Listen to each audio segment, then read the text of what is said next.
nurse by professions. Like other nurses, kaya lang sila nag-nursing. Kasi like ako, sabi sa akin kasi ng parents ko, like ako sasabihin ko, hindi naman talaga ako galing sa mayaman na family.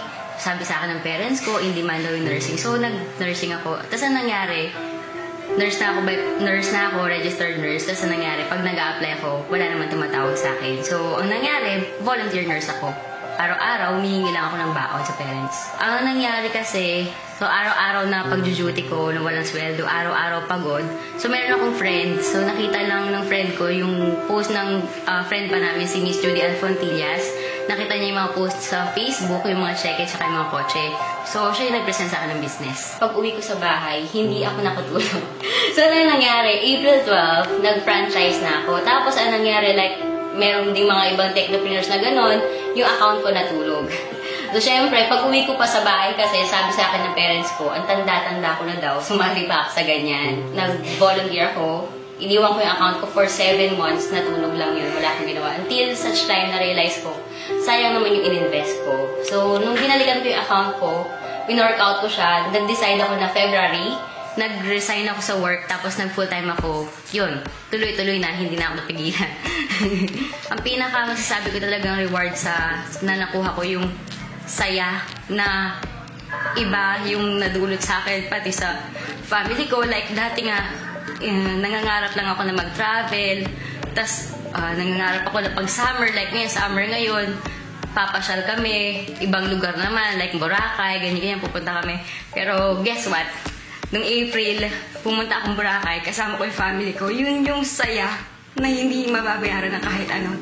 Nung nag-start kasi ako, naalala ko January yung first convention, 2011.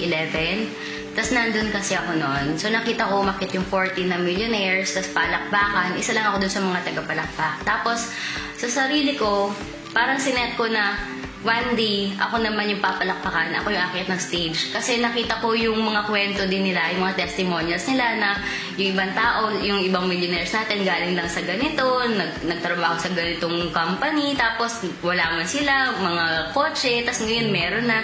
So sabi ko sa sarili ko, ako din, kaya ko rin yun. Maraming beses ako na-reject, maraming beses akong umiyak, maraming pagod.